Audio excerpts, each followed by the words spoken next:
जय श्री महाकाल। नाग पंचमी पर कालसर पूजा के लाभ। जिस तरह से कहा जाता है, नाग पंचमी सावन माह में ही आती है। ये प्रत्यक्ष पहले कृष्ण पक्ष में, ये बाद में शुक्ल पक्ष, दोनों में ही दो तिथियां आती हैं। प्रमुख कृष्ण पक्ष की जो तिथि होती है, इस बार ये तिथि 9 अगस्त को रहेगी। इससे पहले 25 जुलाई को भी रहेगी। मेन जो तिथि रहेगी मुख्य, वो रहेगी 9 अगस्त के दिन।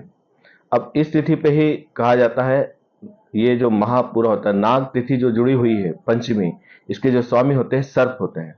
अब इस दिन अगर हम भगवान की तिथि में ही अगर हम कहें कि जब आपका मुहूर्त होता है, मुहूर्त की संज्ञा यही होती है कि क्या जो काम हो उसको आप उसी कार्य में अगर करें, उसमें तिथि वार योग नक्षत्र करण का अगर आपका संयोग हो जाए तो वो आपके लिए फलदायी होती है।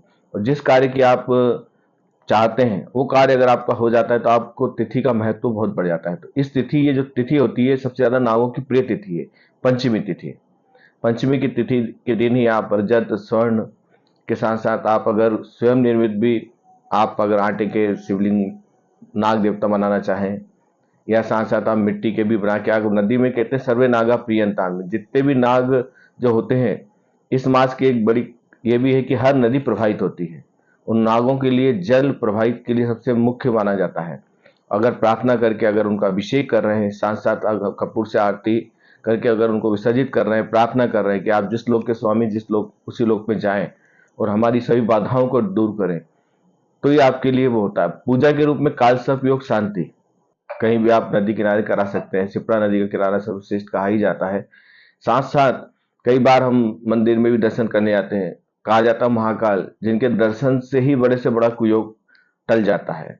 इस तरह की जो अवरोध काल सर्प योग के कारण कभी आ रहा है, या कहीं बहुत सारी योग होते हैं जो आपके जीवन में अवरोध परेशानियां देते हैं, तो भगवान को, महाकाल को भी, शिव जी पे भी आप जोड़ा नाग नागिन का अर्पण कर सकते हैं। और ये ऐसा प्रयोग कहा जाता है सबसे सस्ता सुंदर सटीक रामबाण उपाय है। प्रार्थना के रूप में पूरे सावन मास में आप नाग सूत्र का, सर्प सूक्त का पाठ आप कर सकते हैं। ब्रह्म लोके चाहे सर्पा शेष नाग प्रोगवा नमोस्तेभ्य सुप्रीता प्रसन्नो मम सर्वदा, यह भगवान के प्रार्थना के मंत्र कहा जाता है। अनंतम वासुकिम शेषम पद्मनाभम से कमलम, इन 12 नामों से भी आप प्रार्थना कर सकते हैं। निश्चित ही इसका प्रत्यक्ष लाभ आपके स्वप्नों में भी होता है। कई बार इसमें अनिद्रा का देखा जाता है कि जब भी कोई इस तरह का योग हो, काल सर्प हो, सर्प दोष, नाग दोष, तो अनिद्रा, स्वप्न का ज्यादा आना, या स्वप्न में नागों का आना ज्यादा होता है। तो इसमें आप प्रार्थना में करके अगर सो रहे हैं तो निश्चित ही इस मंत्रों का लाभ प्राप्त होता है। इसकी शांति के रूप में आप काल सर्प योग शांति उज्जैन में आप करा सकते हैं। और नाग पंचमी तो इसका विशेष है ही। और साथ साथ आप अगर उज्जैन में हैं तो निश्चित ही इस दिन एक साल भर में ही एक दिन खुलने वाला नाग चंदेश्वर मंदिर, उनके दर्शन से भी बड़े से बड़े भय की मुक्ति प्राप्त होती है। तो आप उन नाग चंदेश्वर के भी दर्शन करें और साथ में ही इस पूजा शांति को भी इस नाग पंचमी पे करवा सकते हैं। जय महाकाल।